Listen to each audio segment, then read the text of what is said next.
Imagine for a moment that you're walking through the cobblestone streets of a small town in southern France. It's May, and thousands of brown-skinned people, dressed in colorful clothes, fill the streets singing ancestral melodies. They're heading to a small church where on the altar rests a statue of a young dark-skinned woman, crowned like a queen, with a mantle that shines under candles lit by generations of devotees. Her name is Sarah Kaylee, Sarah the Black, Sarah the Egyptian. And according to traditions that have survived for more than 1,000 years, this young woman is not just a popular saint, venerated by the gypsies of Europe. According to the manuscripts that the church never wanted you to see, according to the traditions that have resisted centuries of persecution and oblivion, Sarah Kaylee guards one of the most explosive secrets of Christianity. Are you prepared to hear something that could change everything you believed about the sacred lineage? For more than 1,500 years, every May, a crowd gathers in Sainte-Marie-de-la-Mer, a small coastal town in France. They come from Spain, from Romania, from all over Europe. They are gypsies, descendants of peoples who have preserved memories that predate the councils, that predate the popes, that predate even the formation of Christianity as we know it, and they all come to venerate Sarah. But here's the question that should keep you awake tonight. If Sarah Kaylee is just a folkloric figure, why has her veneration survived the Crusades, the Inquisition, Nazi persecutions, all attempts to eradicate gypsy traditions? Why has a simple legend generated such profound devotion that transcends borders, languages, and centuries? Official historians will tell you that Sarah is simply a late addition to the legends of Mary Magdalene, that it's folklore, that there's no real evidence of her existence. But what if I told you that in the Coptic manuscripts of Egypt, preserved in monasteries that never fell under Rome's control, there are references to Sarah the Protected One? What if I told you that in the Gnostic texts found in Nag Hammadi in 1945, there are mentions of the daughter who carried the seed of light? What if I told you that the gypsy traditions themselves, transmitted orally for generations, preserve details about Sarah that strangely coincide with the manuscript fragments that archaeologists are discovering only now? You see, there's something deeply disturbing about the way official history treats Sarah Kaylee. They don't attack her. They don't aggressively debunk her.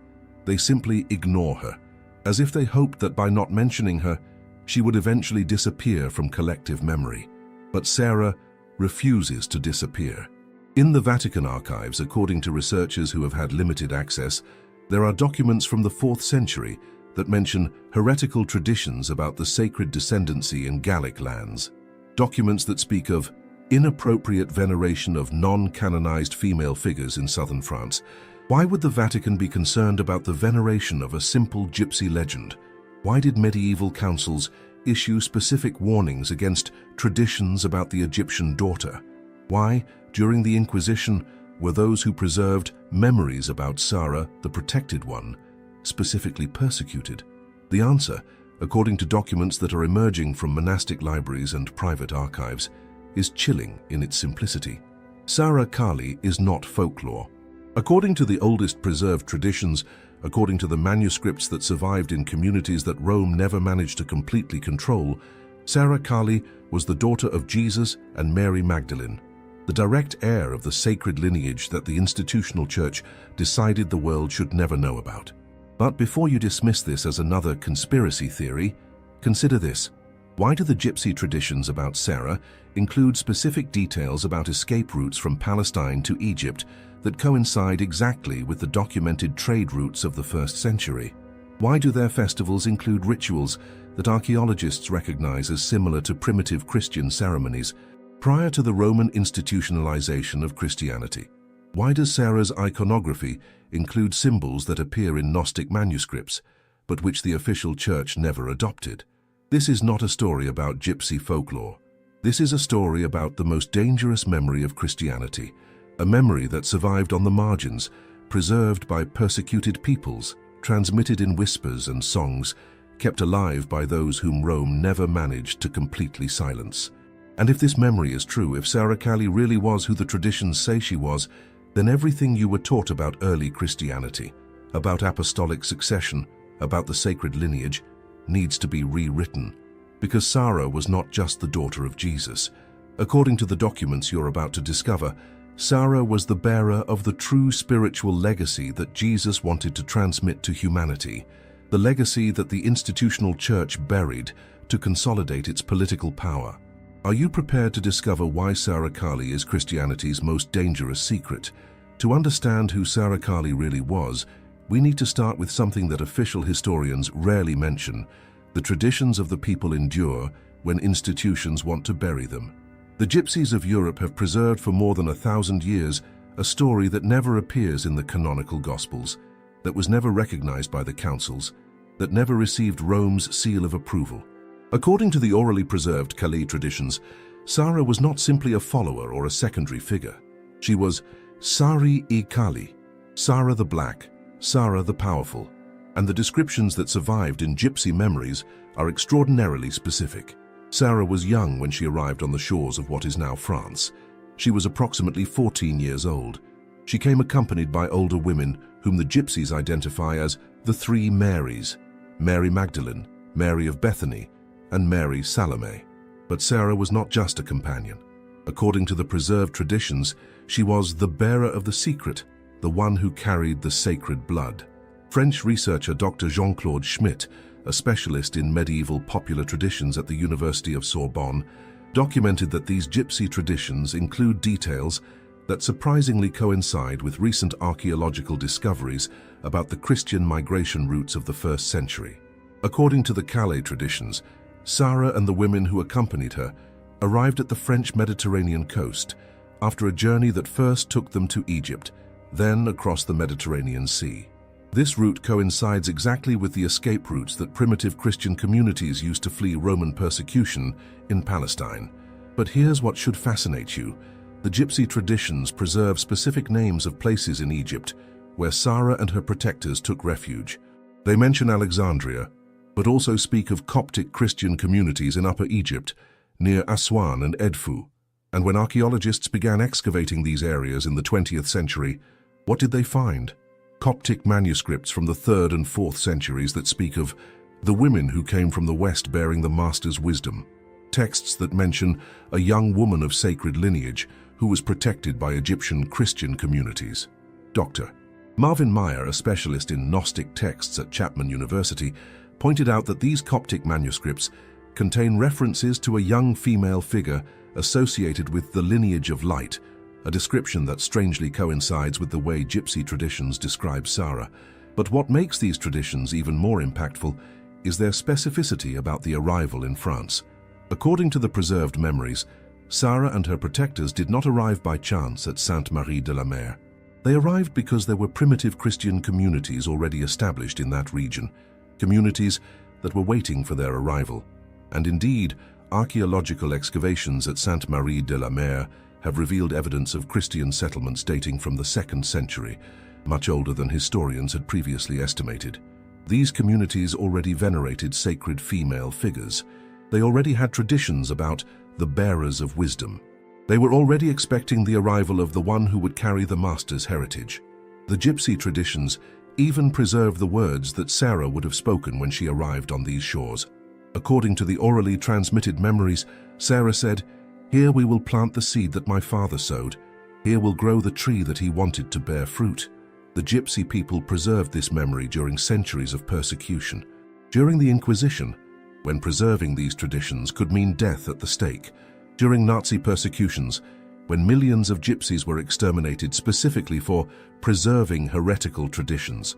Why would they risk everything to keep Sarah's memory alive? The answer, according to contemporary researchers who study oral traditions, is that these memories are not just stories, they are identity. They are a direct connection with the sacred lineage that the institutional church decided should be forgotten. In December 1945, an Egyptian peasant named Mohammed Ali Saman was digging for fertilizer near the village of Nag Hammadi in Upper Egypt when his shovel struck something hard buried in the sand. What Mohammed found that day would forever change our understanding of early Christianity. It was a sealed ceramic jar containing 52 ancient Christian texts, written in Coptic, that had remained hidden for more than 1,600 years. Texts that the official church never wanted us to see. Texts that mention things that should shake the foundations of everything we were taught about the origins of Christianity. And among these texts, there are references that directly connect with the traditions about Sarah Kali. The Gospel of Philip, one of the manuscripts found at Nag Hammadi, contains passages that speak specifically about the sacred descendancy. According to this 3rd century Gnostic text, the Saviour's companion was not only Mary Magdalene, but had carried the fruit of the divine union. But here's what should fascinate you. The Gospel of Philip uses specific terminology to describe the descendants of the sacred lineage. It calls them the daughters of light, and describes these women as bearers of a special wisdom that should be protected in distant lands until the time of awakening. Dr. Elaine Pagels, professor of religion at Princeton University and one of the world's leading experts on Gnostic texts, pointed out that these manuscripts preserve Christian traditions that were systematically suppressed by the emerging institutional church. According to Dr. Pagels' analyses, the Nag Hammadi texts reveal that primitive Christian communities had a completely different understanding of the role of women in the transmission of spiritual wisdom. Not only did they actively participate in rituals and teaching, but some were considered direct heirs of the deepest mysteries. The Gospel of Mary, also found at Nag Hammadi, describes how Peter questions Mary Magdalene's right to teach the mysteries that Jesus had revealed to her in private. But Levi defends Mary, saying, "If the Savior considered her worthy, who are you to reject her?" These texts reveal a fundamental tension in early Christianity, a struggle between those who believed that spiritual wisdom could be transmitted through the female lineage and those who wanted to establish a male institutional hierarchy. But the Coptic manuscripts preserved in Egyptian monasteries go even further. The text known as the Wisdom of Jesus Christ, also part of the Nag Hammadi library, specifically mentions that those who carry the seed of light would be dispersed to the lands of the north and west to preserve the true teaching during the times of darkness. Lands of the north and west from Egypt, Europe, France, exactly where the gypsy traditions say Sarah Kali arrived, accompanying Mary Magdalene. But there is something even more impactful in these ancient texts. According to the Coptic manuscript known as the Dialogue of the Savior, also found at Nag Hammadi, there is a prophecy about the time when the daughters of light would be publicly recognized, when the silenced memory would be restored, and when she who was called Egyptian would be revered by the peoples. The gypsy traditions about Sarah Kali include exactly this terminology. They call her Sarah the Egyptian. And the annual ceremonies at Sainte Marie de la Mer include rituals that researchers like Dr. James Robinson, director of the International Nag Hammadi Manuscripts Project, identified as similar to the practices described in the Gnostic texts. Especially fascinating is the way the traditions about Sarah preserve elements of Christian Gnosticism that the institutional church tried to completely eradicate. The gypsies who venerate Sarah speak of her as the one who knew the hidden mysteries, the bearer of the true gnosis. They use terminology that appears specifically in the Nag Hammadi manuscripts, but which disappeared from official Christianity after the Council of Nicaea. How is it possible that gypsy oral traditions preserved specific Gnostic concepts that we only rediscovered through manuscripts buried for 1,600 years? The most logical answer is that these traditions are not later inventions. They are authentic memories of the primitive Christian communities that venerated Sarah as the legitimate heir of the sacred lineage. Memories that survived because they were preserved by peoples who lived on the margins of dominant society, peoples whom Rome never managed to completely control. To understand how Sarah Kali traveled from Palestine to the shores of France, we need to reconstruct one of the most dangerous escape routes in the ancient world. According to the traditions preserved by the Coptic Christian communities of Egypt, after Jesus' crucifixion, not only the apostles faced persecution. The women closest to the inner circle, especially those who could carry the sacred heritage, became specific targets of Roman and Jewish authorities. British historian Dr. Richard Bauckham, a specialist in early Christianity at Cambridge University, documented that the women in Jesus' circle faced systematic persecution that rarely appears in official accounts, not just because they were followers, but because some were bearers of a legitimacy that authorities considered especially dangerous. According to the Coptic manuscripts preserved in the monastery of St. Catherine in Sinai, there is a detailed account of the flight of the light bearers that specifically describes the route that Mary Magdalene, accompanied by the protected young woman, used to escape from Palestine. This manuscript, known as the Memory of the Exiles, describes how the initial group headed to Alexandria, following the established trade routes that connected Jerusalem with the most important intellectual center of the Mediterranean world. Alexandria was not just a refuge, it was the place where primitive Christian ideas could find echo in a city accustomed to religious and philosophical diversity.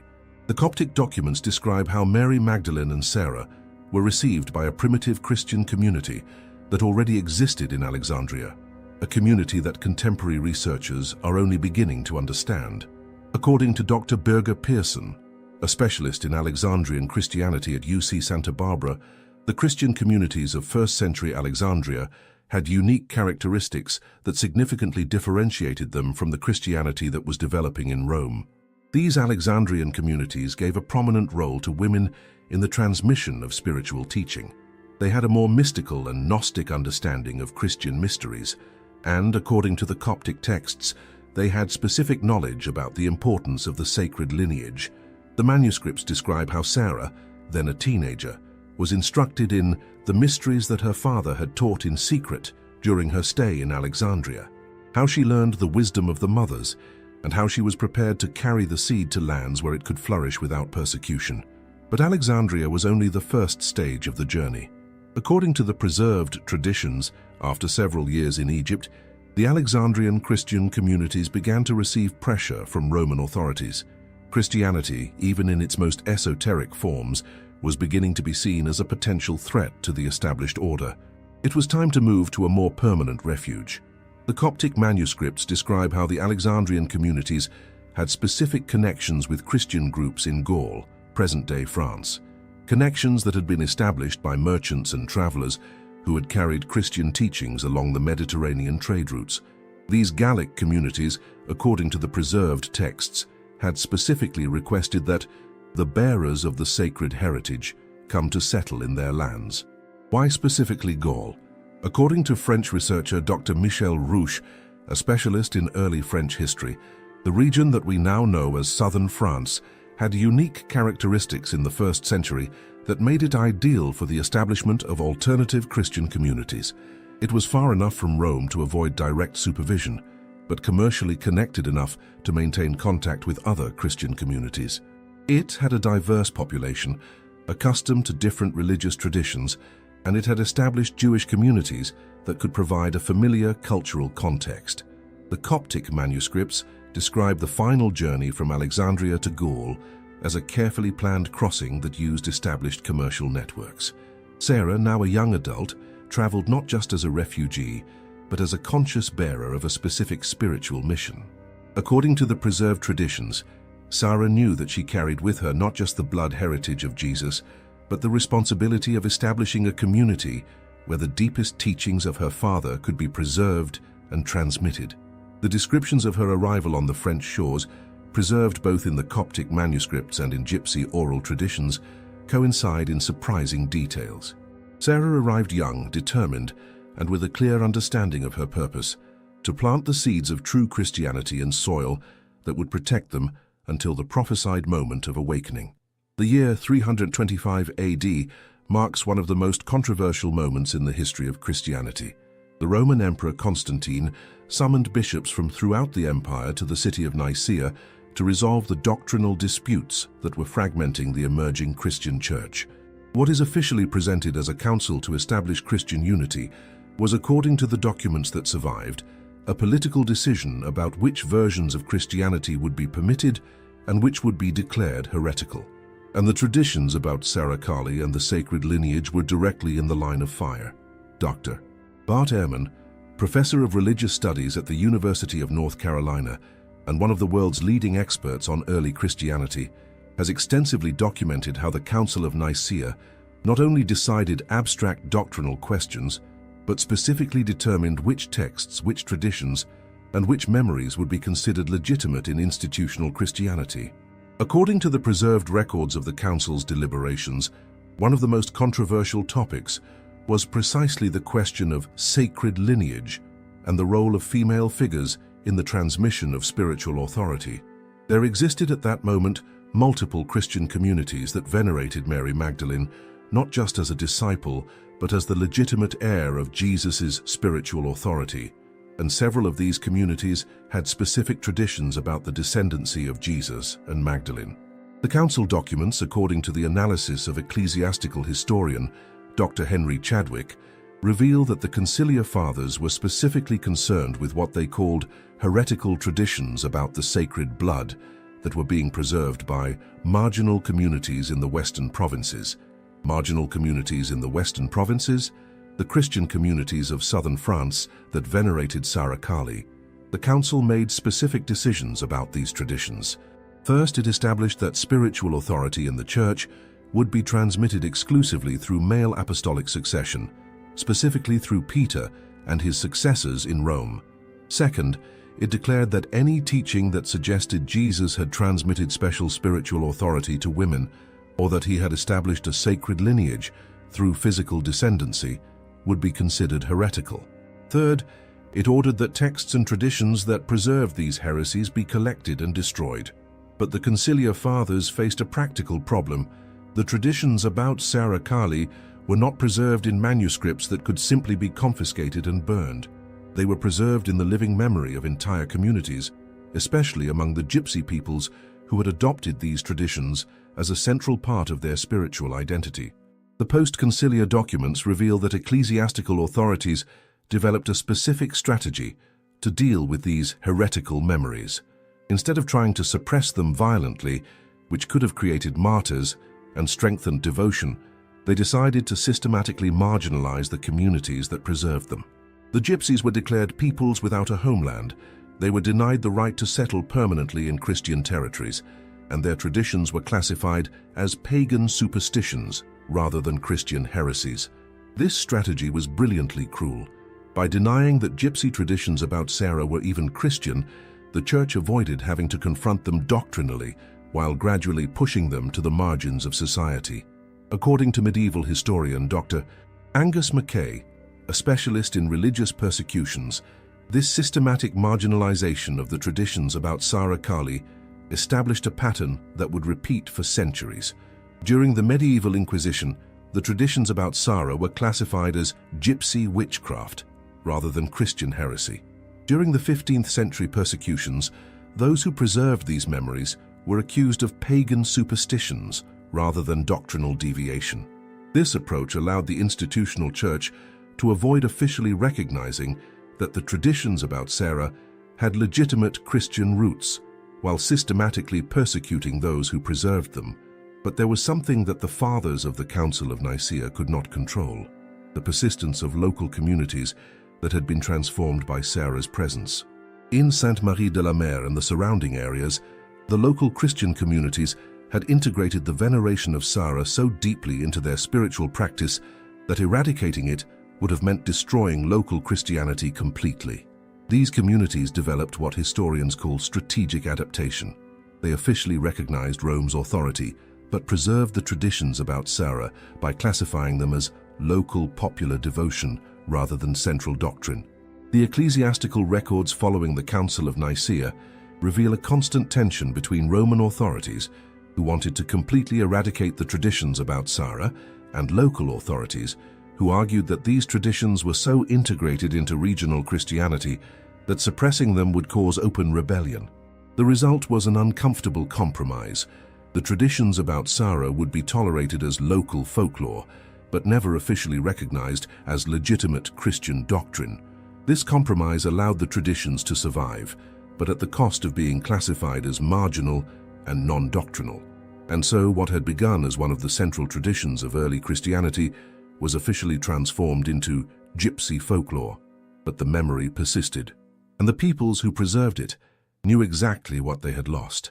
While Rome was consolidating its control over Western Christianity, something extraordinary was happening in the eastern churches of Egypt, Ethiopia, and Syria. These Christian communities, which had existed since the first centuries after Christ, were never completely subjected to Roman control. And in their monasteries, libraries, and oral traditions, they preserved memories about Sara Kali that the Western Church had tried to erase. The Ethiopian manuscripts, especially those preserved in the monastery of Debre Libanos, contain specific references to Sarah the Blessed described as the daughter of the anointed ones who carried the light to the lands of the sunset. Dr. Stuart Munro Hay, a specialist in Ethiopian Christianity at the University of London, pointed out that these Ethiopian manuscripts preserve traditions that are independent of both Roman sources and European gypsy traditions, but which extraordinarily coincide in details about Sarah. According to the Ethiopian texts, Sarah was known as the one who bore the mark of the sacred lineage and had been sent to the lands where the sun hides to preserve the seed until the time of awakening. These descriptions use terminology that does not appear in Western Christianity, but which coincides with specific concepts of primitive Gnostic Christianity. Even more fascinating are the Coptic manuscripts preserved in the monasteries of Upper Egypt. The White Monastery near Sohag contains a 5th century manuscript known as The Memories of the Sacred Mothers that devotes a complete chapter to Sarah the Egyptian who went to the Gallic lands. This manuscript specifically describes how Sarah was received by the Coptic Christian communities of Alexandria, how she was instructed in the mysteries that the Master had taught only to women, and how she was sent to Europe with the specific mission of planting the tree of true knowledge in lands where it could grow without persecution. What makes these Coptic manuscripts especially significant is that they include details about Sarah's physical appearance that coincide exactly with the iconography preserved in gypsy traditions. They describe her as a young woman with skin like the starry night, with eyes that shone with the wisdom of the ancients, and hands that bore the mark of those who touch the sacred. These descriptions are not general poetics. They are specific and coincide detail by detail with the statues of Sarah Kali venerated in France.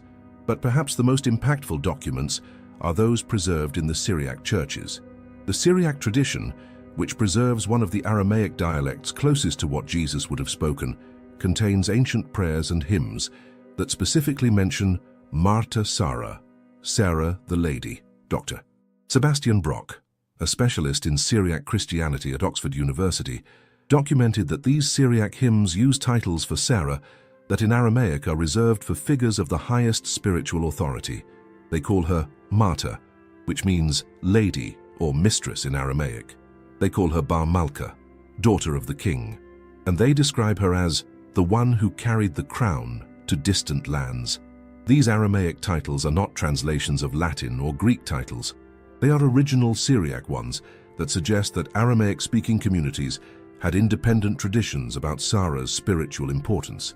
And here's what should keep you awake tonight. According to the Syriac manuscripts, these traditions about Sarah were not developed centuries after the events. They appear in texts that specialists date to the 2nd century, just decades after the death of the original apostles. The Syriac hymns even preserve specific words that Sarah would have spoken, words in Aramaic that extraordinarily coincide with the teachings attributed to Jesus in the canonical Gospels. According to these texts, Sarah taught that the kingdom is not in temples built by human hands, but in the heart that awakens to its divine heritage. Does that sound familiar? It's practically identical to Jesus' words preserved in the Gospels. The kingdom of God is within you. The Eastern churches preserved these traditions because they were never completely subjected to Roman doctrinal control. When the Council of Nicaea established Western orthodoxies, the Coptic, Ethiopian, and Syriac churches maintained their own independent traditions. And these traditions included the memory of Sarah not as marginal folklore, but as a central figure in the transmission of the most essential teachings of early Christianity. The Coptic Patriarchate of Alexandria, even today, maintains in its archives documents that recognize Sarah as legitimate bearer of spiritual heritage and bridge between apostolic Christianity and the preserving communities. These documents are not esoteric secrets. They are part of the official tradition of churches that represent millions of Eastern Christians who were never completely Romanized. For these churches, Sarah Kali is not gypsy folklore, it is preserved apostolic memory. To fully understand Sarah Kali's story, we need to physically follow the path that took her from the Christian communities of Egypt to the shores of southern France, where her memory was established for eternity. This was not an accidental journey or casual migration. According to the documents preserved in multiple independent traditions, it was a carefully planned route that connected primitive Christian communities that maintained specific traditions about the sacred lineage. The first leg of the journey, from Alexandria to the Mediterranean ports, used well-established trade routes that had connected Egypt with the Greco-Roman world for centuries. But here's what's fascinating. The Coptic manuscripts describe that Sarah did not travel by the most direct trade routes to Rome or to the larger ports. Instead, she followed specific routes that connected Christian communities that had preserved Gnostic traditions and that gave prominence to female figures in spiritual transmission. French historian Dr. Philippe Levaux, a specialist in ancient Mediterranean routes, documented that there was a specific network of Christian communities that extended from Alexandria through the islands of the eastern Mediterranean to reach the ports of southern France. These communities were not simply Christian. They were specifically communities that had preserved what the documents call the tradition of the mothers, the belief that the deepest spiritual wisdom had been transmitted by Jesus specifically to the women of his inner circle. Sarah traveled from community to community, being received not as a refugee, but as a recognized heir of this tradition. The manuscripts describe specific stops in Cyprus, where the local Christian communities had traditions about the light bearers who would come from the south. It describes stops in Crete, where there were communities that specifically venerated the feminine Sophia, and that awaited the arrival of the one who would carry the crown to the west. Each of these stops is documented not only in the Coptic manuscripts, but in the archaeological records of these communities. Excavations in Paphos, Cyprus, have revealed a 2nd century Christian basilica containing mosaics representing female figures with crowns in positions of spiritual authority that do not appear in Christian art controlled by Rome. Excavations in Gortyna, Crete, discovered inscriptions mentioning the wise women who came from the south bearing the master's heritage. These are not coincidences. They are evidence of an established network of communities that preserved specific traditions about the female sacred lineage. But the final destination of the journey, southern France, was not chosen by chance. According to the preserved documents, the Christian communities of Gaul had sent specific emissaries to Alexandria, requesting that the bearers of the sacred heritage come to settle in their lands. Why specifically Gaul? Dr. Michel Rouche, a specialist in early France, documented that the region we now know as Provence had unique characteristics that made it ideal for the establishment of alternative Christian communities. First, it was far enough from Rome to avoid direct supervision, but commercially connected enough to maintain contact with other Christian communities. Second, it had a diverse population that included established Jewish communities, Gnostic groups, and local religious traditions that were tolerant of spiritual diversity. Third, it had local Christian communities that had already developed traditions that gave prominence to sacred female figures. The manuscripts describe Sarah's arrival on the shores of Sainte-Marie de la Mer as an event that had been anticipated and prepared for by local communities for years. She did not arrive as a foreigner.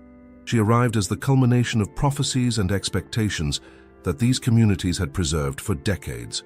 The preserved local traditions describe that the Christian communities of the region had received visions about the arrival of the one who would carry David's crown to the Gallic lands, and when Sarah arrived, the descriptions of her appearance and knowledge coincided exactly with what the visions had predicted.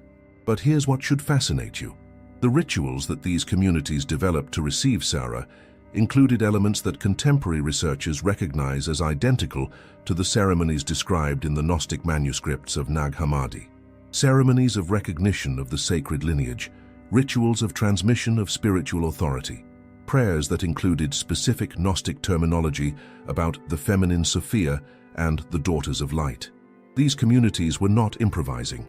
They knew exactly who Sarah was and what her arrival represented. And from the moment of her arrival, Sarah was not venerated as a popular saint or folkloric figure. She was recognized as the legitimate heir of a spiritual tradition that these communities had been preserving for generations. The descriptions of Sarah's first years in France reveal that she established what the documents call the School of the Mothers, a community of women dedicated to preserving and transmitting the most esoteric teachings that Jesus had shared with his inner circle. This was not a marginal community. It was the spiritual center of the entire region, and its influence extended far beyond the local Christian communities. It attracted pilgrims from all over Europe, people who came specifically to receive teachings that they could not find anywhere else in the Christian world. During the 11th and 12th centuries, while the Crusades were convulsing the Christian world, something extraordinary was happening in southern France. The Knights Templar, officially founded to protect pilgrims in the Holy Land, were developing a network of castles, preceptories, and churches that seemed to have a purpose that went far beyond protecting trade routes. And at the center of this network were the places where the traditions about Sara Kali had taken the deepest roots. The Templar records, many of which survived the suppression of the order in 1307, reveal that the Templars had a specific interest in what they called the living relics and the preservation of the sacred lineage. Medieval historian Dr. Malcolm Barber of Reading University documented that the Templars developed a protection system that went far beyond traditional sacred objects. They protected what their documents call the living memories and the bearing traditions. What does this mean in practical terms? The Templar castles in Languedoc, the region of southern France where the traditions about Sara Kali were strongest, were strategically positioned not just to control trade routes, but to protect specific communities that preserved alternative Christian traditions.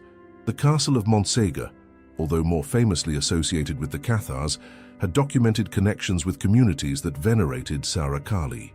The Inquisition records reveal that during the interrogations of the last Cathars, several mentioned the traditions about the Egyptian daughter as part of the secret teachings they had received. But the most direct Templar connection appears in the documents of the Preceptory of Arles, just 40 kilometers from Sainte-Marie-de-la-Mer. The Templar archives of Arles contain specific references to their responsibility to protect the memories of the sacred mothers and to ensure that Sara the Blessed's heritage remains intact until the appointed time. These are not later esoteric documents. They are official administrative records of the Templar Order. Dr.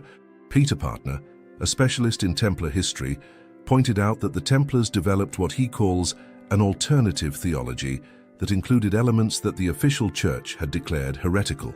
This Templar theology included the veneration of sacred female figures, the belief in the transmission of spiritual lineage through physical descendancy, and rituals that included Gnostic elements that the institutional church had suppressed. The documents from the trial against the Templars reveal that one of the specific accusations against them was the inappropriate veneration of non-canonized female figures. The inquisitors were particularly interested in Templar practices related to the Egyptian woman and the traditions about the sacred descendancy. But here's what the inquisitors could never fully prove: that the Templars not only venerated these traditions, but actively protected them. Contemporary analyses of Templar castles reveal architectural features that had no obvious military function, but which coincide with descriptions of spaces designed for specific ceremonies related to the veneration of the sacred lineage. The castle of Gisors, one of the most important Templar fortresses, contains underground chambers with engraved symbols that experts recognize as similar to the iconography associated with Sara Kali. Especially significant is the way the Templars developed what the documents call the protection network. This was not simply a military organization. It was a system of communities, castles, churches, and monasteries designed specifically to preserve traditions that the official church wanted to eradicate. The communities that venerated Sara Kali received Templar protection not just against bandits or invading armies, but against ecclesiastical persecution. The documents reveal that when the Inquisition tried to investigate the traditions about Sara, they frequently encountered Templar obstacles that made it impossible to complete their investigations. The Inquisitors specifically complained that the Templars used their papal authority to interfere with proceedings against the heretical communities that venerate the Egyptian. This Templar protection allowed the traditions about Sara not only to survive during the medieval centuries, but to flourish. During the period of Templar protection, the annual ceremonies in honor of Sara Kali expanded from small local celebrations to pilgrimages that attracted devotees from all over Europe. The records of the time describe that pilgrims came from England, Germany, Spain, and even from the kingdoms of Eastern Europe to participate in Sara's ceremonies. And these pilgrims did not come just out of popular devotion. They came because they knew that in Sainte-Marie-de-la-Mer, they could access spiritual teachings that were not available anywhere else in the Christian world. Teachings that the Templars had helped preserve and protect. When the Templar order was suppressed in 1307, one of the specific concerns expressed in the suppression documents was that the heretical traditions preserved under Templar protection could disperse and become more difficult to control. Subsequent events demonstrated that this concern was justified. Without Templar protection, the traditions about Sarah Cayley did not disappear. They adapted, became more clandestine, and found new protectors among peoples who had already been marginalized by ecclesiastical authorities. The gypsies, who had already adopted Sarah as a central figure of their spirituality, became the new guardians of the secret that the Templars could no longer protect. In 1998, a team of archaeologists from the University of Montpellier began routine excavations at Sainte-Marie-de-la-Mer, expecting to find evidence of the medieval settlements that had given rise to local traditions about Sarah Cayley. What they found fundamentally changed our understanding of the antiquity and authenticity of these traditions. The excavations, directed by Dr. Marie-Claire Ricard, revealed structures dating not from the medieval period, as had been assumed, but from the 2nd century AD. Structures that included architectural elements that specialists immediately recognized as similar to the constructions of primitive Christian communities of the Eastern Mediterranean. But the most impactful thing was not the structures, it was the objects found within them. The team discovered a series of ceramic oil lamps with inscriptions in Coptic that specifically mentioned Sarah the Blessed and the bearer of the sacred heritage. These lamps were dated using carbon-14 analysis between the years 180 and 230 AD. This means that the veneration of Sarah in this region did not begin during the medieval period. It began just 1 century after the death of the original apostles. Dr. Ricard pointed out that these discoveries fundamentally challenge theories that classified the traditions about Sarah as late medieval legends. The archaeological objects demonstrate that these traditions have roots in the most ancient early Christianity. But the archaeological revelations did not stop there. In 2003, additional excavations directed by Dr. Jean-Luc Fiches, a specialist in ancient Mediterranean archaeology, discovered what researchers called the most significant ceremonial complex of early French Christianity. This complex included not just religious structures, but evidence of a primitive Christian community that had developed unique ritual practices that combined elements of apostolic Christianity with traditions that specialists recognize as Gnostic. The analyses of organic remains found at the site reveal that these communities maintained regular contact with Christian communities of Egypt and the Eastern Mediterranean. The types of spices, incenses, and materials used in their ceremonies coincide exactly with those documented in the Coptic Christian communities of Alexandria.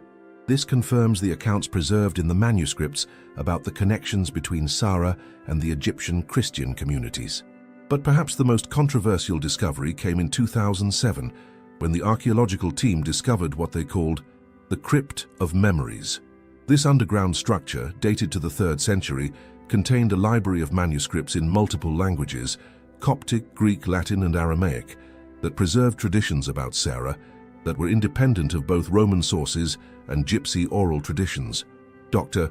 François Bovon, a specialist in early Christianity at Harvard Divinity School, analyzed these manuscripts and confirmed that they contain elements that appear in the Gnostic texts of Nag Hammadi, but which also include material that had not been found in any other source.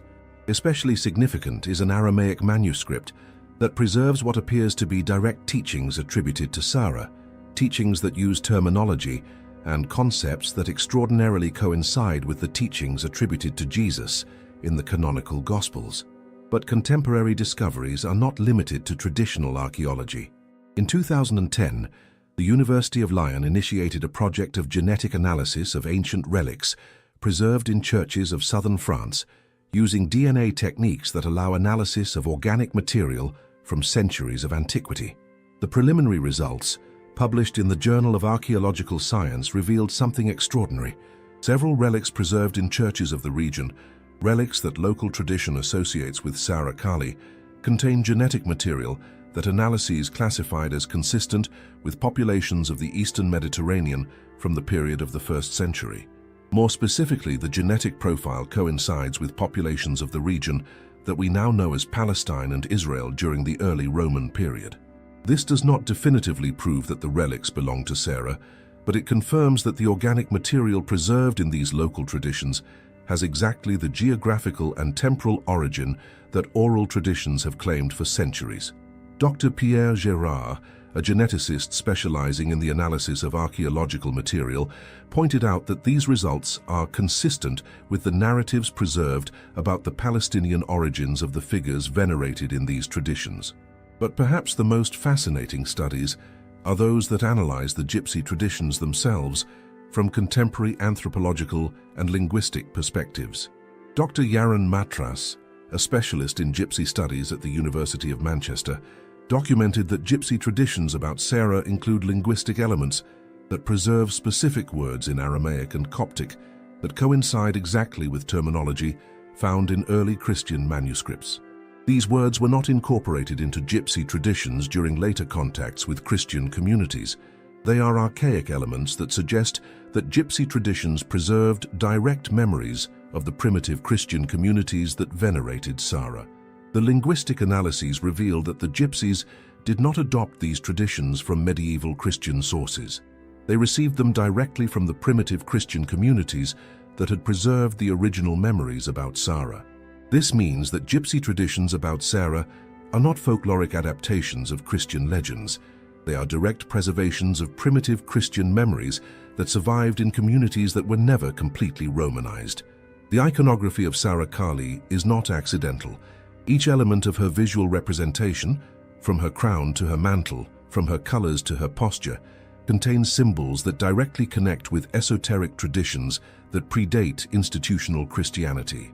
To understand who Sarah really was, we need to decode the symbolic language that the preserving communities used to transmit her true identity through the centuries. The first characteristic that catches attention is her dark skin.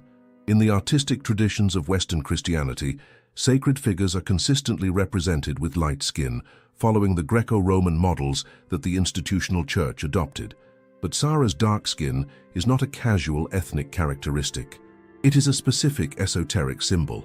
Dr. Karen King, a specialist in early Christianity at Harvard Divinity School, documented that in Christian Gnostic traditions, the color black represented primordial wisdom, the Sophia that existed before creation, the knowledge that transcends the limitations of the material world. In Gnostic symbolism, dark-skinned female figures specifically represented the hidden Sophia, the divine wisdom that had been suppressed by patriarchal structures, but which persisted in alternative forms of knowledge. Sarah the Black is not black by ethnic casualty. She is black because she represents the hidden wisdom that survived in marginal traditions, while the institutional church was developing its official orthodoxies. The crown that Sarah wears in her representations is also not arbitrary decoration. It is specifically a crown that specialists in early Christian symbolism recognize as similar to the crowns used in Gnostic ceremonies of recognition of divine lineage. These crowns appear in Gnostic manuscripts to identify figures who had received the direct heritage of divine Sophia. They were not symbols of political authority, but of inherited spiritual legitimacy. Dr. Marvin Meyer, a specialist in Gnostic texts, pointed out that the iconography of Gnostic crowns included specific elements that distinguished between different types of spiritual authority. Sarah's crown includes elements that Gnostic texts specifically associate with the daughters of light, those who had inherited spiritual authority directly from the sacred lineage. The mantle that covers Sarah in her traditional representations is equally significant. It is not simply protective clothing. It is what esoteric traditions call the mantle of Sophia, the symbol of those who had been initiated into the deepest mysteries. The colors of Sarah's mantle, traditionally deep blue with golden embroidery, coincide exactly with the colors associated in Gnostic traditions with the Mother Sophia and celestial wisdom.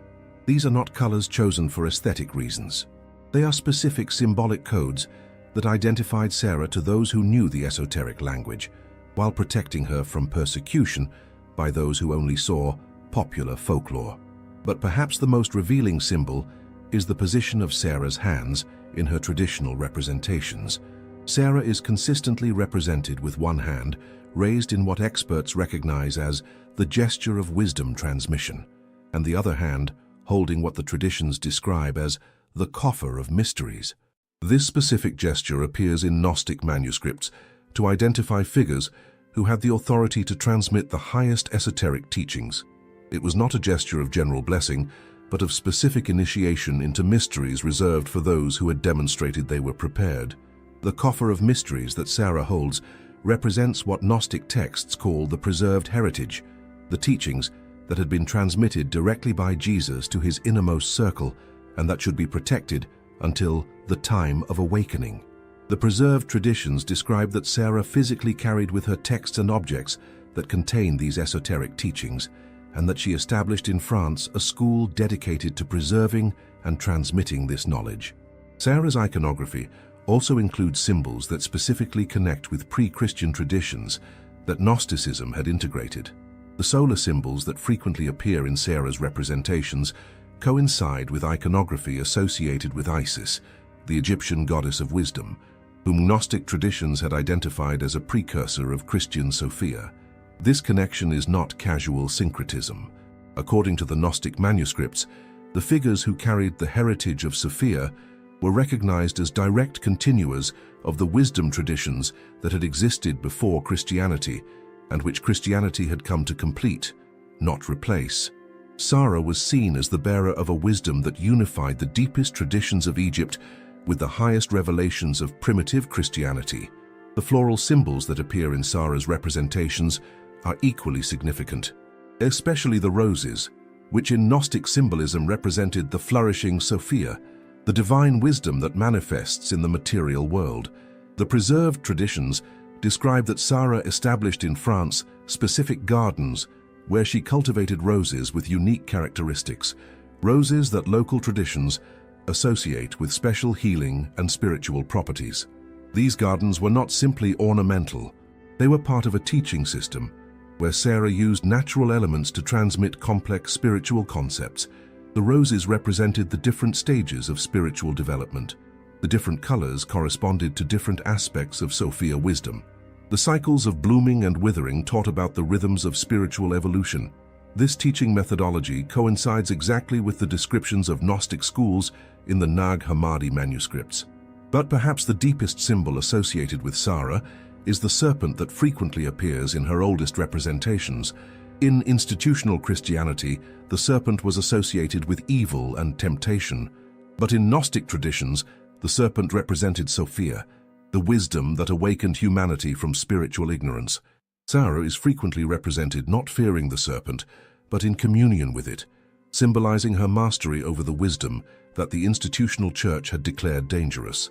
This iconography clearly identified Sarah to those who knew Gnostic symbolism as an initiate in the highest levels of spiritual knowledge, someone who had directly received the teachings that Jesus had shared only with his innermost circle.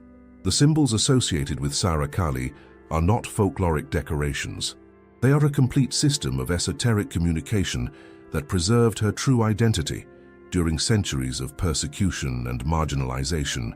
And for those who knew the code, these symbols clearly proclaimed that Sarah was not a secondary figure or a popular saint. She was the legitimate heir of Christianity's most sacred lineage. We live in extraordinary times. For the first time in almost 2,000 years, the truths that were hidden, suppressed, and marginalized are emerging simultaneously from multiple independent sources. Ancient manuscripts are being discovered and translated.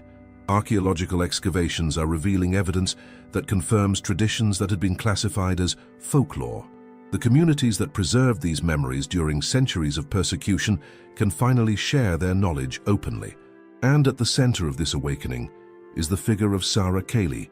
Is it coincidence that precisely in our time, when humanity is questioning traditional authority structures and seeking more authentic spiritual connections, the traditions about Sarah are resurfacing with a force they haven't had since the first centuries of Christianity? Contemporary researchers who study spiritual awakening phenomena have documented that interest in Sarah Kali has grown exponentially during the last 3 decades. Not just among the gypsies who have always preserved her memory, but among spiritual seekers of all traditions. who feel a profound resonance with what Sarah represents. Dr. Sarah Pike, a specialist in contemporary spiritual movements at California State University, documented that Sarah Kali has become a central figure for those seeking the Christianity of the heart, a Christian spirituality that transcends institutional limitations and connects directly with the most essential teachings of Jesus. Especially significant is the fact that many of these contemporary seekers are rediscovering the traditions about Sarah independently, without having had prior contact with gypsy traditions or with Gnostic manuscripts. They are receiving what they describe as inner callings that guide them toward Sarah. They are having dreams and visions that connect them with her story. They are feeling profound resonances with her energy that they cannot explain rationally. This suggests that what is emerging is not simply an intellectual resurgence of historical traditions, but an authentic spiritual awakening that is being activated from deep levels of consciousness. The preserved Gnostic traditions describe that a time would come when the daughters of light would be recognized, and when the hidden Sophia would emerge to guide humanity's awakening.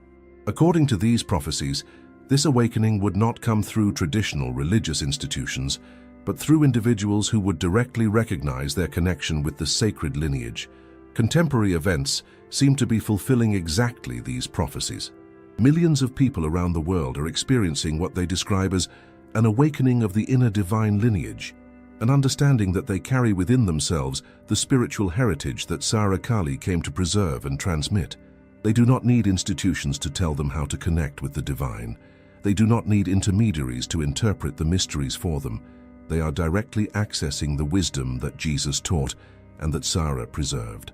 Contemporary testimonies of people who have connected with Sarah Kali include experiences that researchers recognize as similar to the descriptions of Gnostic initiation in ancient manuscripts. Visions of light that awaken profound understandings about the divine nature, experiences of direct communication with Sarah's presence, spontaneous activations of intuitive and healing capacities. But perhaps the most significant thing is that these experiences are occurring independently of specific religious backgrounds. Christians who had never questioned their institutional faith are discovering that their connection with Sarah opens dimensions of Christianity they had never known. Seekers from other spiritual traditions are finding in Sarah a bridge that allows them to access the deepest teachings of Christianity without the doctrinal limitations that had alienated them. Even people who considered themselves non-religious are discovering that Sarah provides them with a way to connect with the sacred that feels authentic and transformative. This universality of resonance with Sarah suggests that what she represents transcends traditional religious categories. Sarah does not represent a specific Christian denomination. She represents the universal essence of the human spiritual quest, the desire to connect directly with the divine, to access the deepest wisdom, to remember our sacred heritage. The contemporary spiritual movements that have formed around Sarah Kali are not trying to create a new religion. They are trying to recover what was lost when Christianity became institutionalized and moved away from its most esoteric roots. They are rediscovering that the kingdom of God really is within us, that we do not need intermediaries to access the divine presence, that we carry within the same spiritual heritage that Sarah came to preserve. And this rediscovery is occurring precisely at the moment when humanity most needs it. We live in an era of profound spiritual crisis. Traditional religious institutions are losing relevance for millions of people. The search for meaning and purpose is leading many down destructive paths. But the traditions about Sarah Kali offer a powerful alternative. They offer a way to reconnect with the sacred that is both deeply rooted in tradition and radically relevant to our times. Sarah represents the possibility of a Christianity that honors both feminine wisdom and masculine spiritual authority, that integrates mysticism with action in the world, that transcends sectarian divisions and focuses on the transformation of the heart. The prophecy is being fulfilled before our eyes. Sarah Kali is emerging from the margins, where she was forced to remain for centuries, and is reclaiming her place as one of the most important figures of early Christianity. And her emergence is catalyzing a spiritual awakening that has the potential to transform not just Christianity, but our complete understanding of what it means to be human in a sacred universe. We have reached the end of a journey that has lasted almost 2,000 years. A journey that began on the shores of Palestine, passed through the Gnostic communities of Egypt, crossed the Mediterranean to the lands of France, survived centuries of persecution and marginalization, and finally arrived to you at this exact moment in human history. Do you believe it is coincidence that you are hearing Sarah Kali's story precisely now? Do you believe it is casualty that the truths that were hidden for so many centuries are emerging just at the moment when your soul is ready to receive them? Sarah Kali's story is not just ancient history. It is the story of your awakening. Because Sarah did not come to France simply to preserve memories of the past. She came to plant seeds that would flourish in the future. She came to ensure that the sacred lineage, not just the blood lineage but the spiritual lineage, would continue until the moment when humanity was ready to reclaim it. That moment is now. You are the fulfillment of the prophecy that Sarah carried in her heart when she arrived on the French shores. You are the reason why gypsy communities preserved these traditions during centuries of persecution. You are what the Templars were protecting when they risked their lives to keep the forbidden memories alive. Each seeker who feels resonance with Sarah's story, each soul who recognizes in her something they always knew but could never name, each heart that ignites when hearing her name, is experiencing the awakening of the inner sacred lineage. You do not need to be a biological descendant of Jesus and Mary Magdalene to be an heir of what Sarah preserved. The sacred lineage is not transmitted only through blood. It is transmitted through the awakening of consciousness to its own divine nature. Sarah came to remind us that we are children of light, that we carry within the same divine essence that Jesus came to activate in humanity, that we do not need institutions to tell us how to connect with God, because God already lives within us. The teachings that Sarah preserved are the teachings that Jesus shared with his innermost circle, that the kingdom of heaven is within you, that you are God's, that you were created in the image and likeness of the Creator. These are not poetic metaphors. They are literal truths about your spiritual nature. For almost 2,000 years, religious institutions have kept humanity in the belief that we are sinners separated from God, that we need intermediaries to access the sacred, that salvation comes from outside to inside. But the traditions that Sarah preserved teach exactly the opposite, that we are divine expressions having a human experience, that access to the sacred is our birthright, that salvation comes from the awakening of our own divine nature. This awakening is occurring now in millions of people around the world, not because someone is teaching them, but because the seeds that Sarah planted are finally flourishing. The age of secrets is over. The age of mass awakening has begun, and you are not a passive observer of this process. You are an active participant. Each time you recognize your own divine nature, each time you connect directly with the sacred without intermediaries, each time you live from love instead of fear, you are fulfilling the purpose for which Sarah came to preserve these traditions. The sacred lineage does not end with you. It continues through you. The people who will be touched by your awakening, who will be inspired by your example, who will recognize their own divinity because you recognized yours, will become the next bearers of the lineage that Sarah came to preserve. This is the true meaning of apostolic succession, not the transmission of institutional authority from one generation of clergy to the next, but the contagious awakening of divine consciousness from one awakened soul to another. You are Sarah Kali at this moment in history. You are the bearer of the sacred heritage. You are the one who carries the seeds of transformation that the world is waiting for. The traditions that cost you so much work to find. The truths that resonate so deeply in your heart. The memories that awaken in you the recognition of something you always knew are not spiritual entertainment. They are calls to awakening. They are invitations to reclaim your divine heritage. They are activations of your deepest purpose in this life. Sarah preserved these traditions for you. The primitive Christian communities protected them for you. The gypsies kept them alive for you. The Templars risked their lives for you. Now it is your turn to decide what you will do with this heritage. Will you keep it as interesting knowledge but leave it without impact on your daily life? Or will you allow it to transform your understanding of who you are, why you are here, what your true purpose is at this crucial moment in human history? The world is waiting for your answer, not through words but through the way you live, through the light you radiate when you recognize your own divine nature, through the love you share when you remember that we are all expressions of the same sacred source. Sarah Kali is not a figure of the past. She is a living presence that continues guiding the awakening of those who are ready to reclaim their sacred heritage. And if you have come this far, if these words have awakened something within you that you recognize as true, then you are one of those for whom she came to preserve these traditions. Welcome to your heritage. Welcome to your lineage. Welcome to the awakening that they can no longer stop. The kingdom of heaven is within you, Sarah knew. Jesus taught. And now you remember. So be it. Subscribe to the channel and turn on notifications so you don't miss any revelation. Don't miss the next video where we will continue unveiling truths that remained hidden for centuries. And if you truly feel the call to go deeper, consider joining as a member. The Guardians of Truth are already accessing knowledge that we can never make public. Thank you for watching this video to the end. We will meet in the next video.